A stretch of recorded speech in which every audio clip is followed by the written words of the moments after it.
आज से वक्त था कि पिछले एपिसोड में हमने चर्चा करी थी कि किस प्रकार गुजरात नरसंहार के बाद पड़ोसी राज्य राजस्थान को भी गुजरात में तब्दील कर दिए जाने की धमकी दी जाने लगी। और साथ ही जाना कि बीजेपी के 3 वरिष्ठ नेता जो पूरे राजस्थान में घूम घूम कर त्रिशूल दीक्षा समारोह कर रहे थे और जिसके तहत हेट स्पीच जो है वो दे रहे थे और लोगों की भावनाओं को भड़का रहे थे, और भंवर मेघवंशी जी और उनके साथियों के हस्तक्षेप के बाद ये सारी चीज़ों पर जो है लगाम लगाई जा सकी।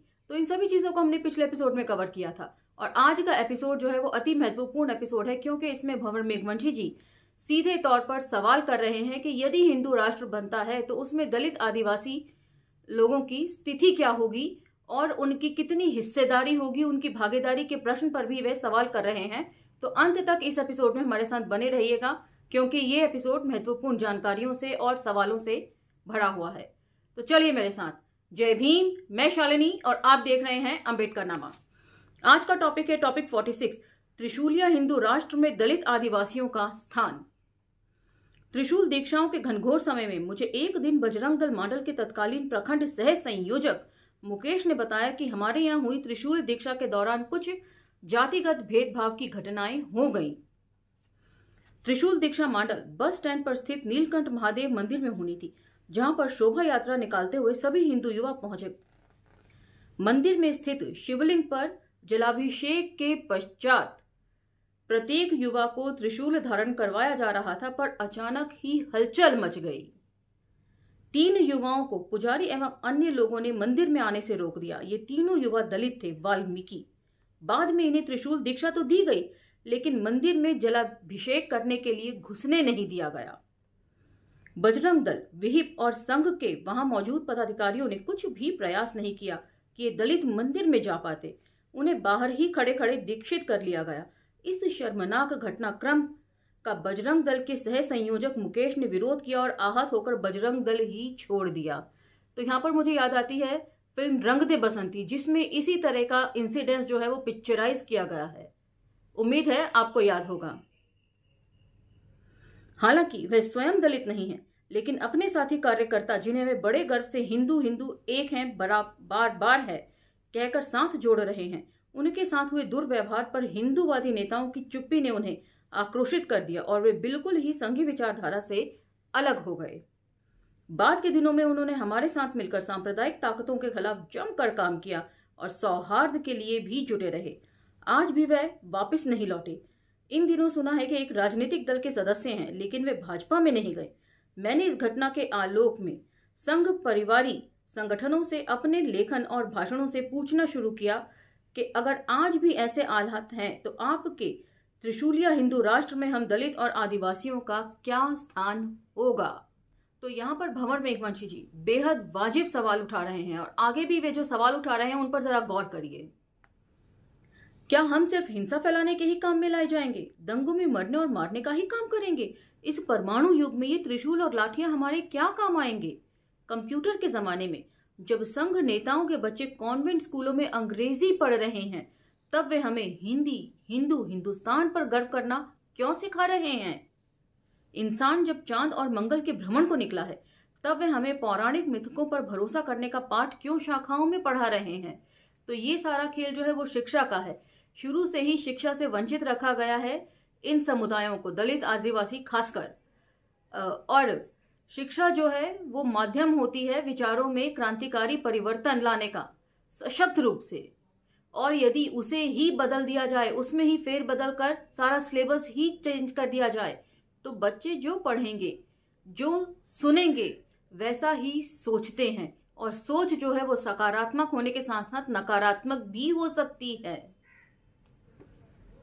और इस तरह को आप समझिए कि जो तरह तरह के बयान आते हैं एकदम टॉप लेवल के लोगों के, वो क्या यूं ही बिना वजह आते हैं? यदि आप इन पर गौर करें, सुप्रीम कोर्ट के जज जब बोलते हैं कि मोरनी जो है वो मोर के आंसू पीकर प्रेग्नेंट होती है, और वरिष्ठ भाजपा नेता जब बोलते हैं कि बतख से ऑक्सीजन बनता है, और जो सबसे ही शीर्ष पर इस वक्त आसन ग्रहण किए हुए बैठे हैं, अपने आप को शासक मान के बैठे हैं, वे जब बोलते हैं लाल किला के प्राचीर से झंडा फहराते हुए 15 अगस्त को, के नाले के नाले में पाइप जोड़कर गैस से चाय बनाई जा सकती है।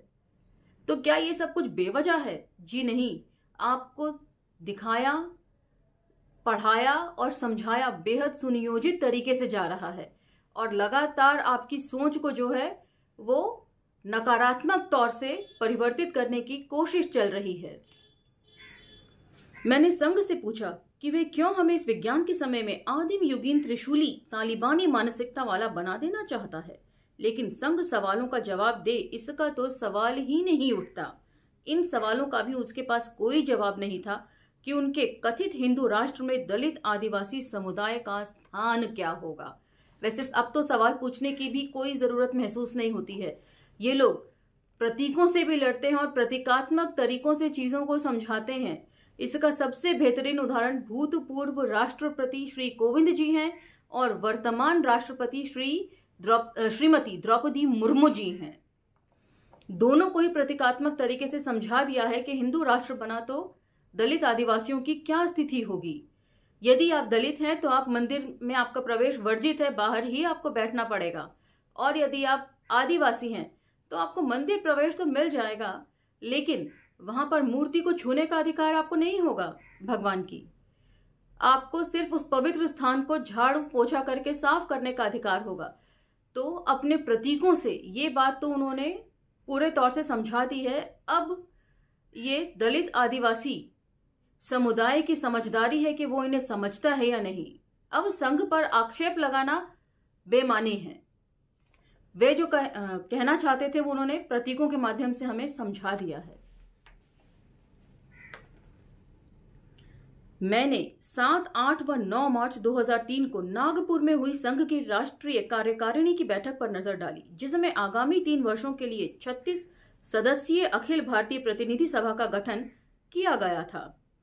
यही आरएसएस की राष्ट्रीय कार्यकारिणी कहलाती है। सामाजिक समरसता के लिए गला फाड़ फाड़ कर चिल्लाने वाले संघ ने अपने 36 सदस्यीय कार्यकारिणी में, जरा गौर फरमाइए फिर से, अपनी 36 सदस्यीय कार्यकारिणी में 26 ब्राह्मणों, 5 वैश्यों, 3 क्षत्रियों और 2 पिछड़े अर्थात शूद्रों को भावी हिंदू राष्ट्र की कमान सौंपी थी।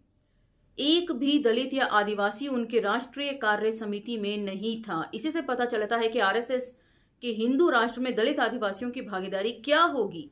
इससे तो बेहतर ये धर्मनिरपेक्ष राष्ट्र है जिसमें दलितों और आदिवासियों को अपनी आबादी के अनुपात में आरक्षण मिला हुआ है।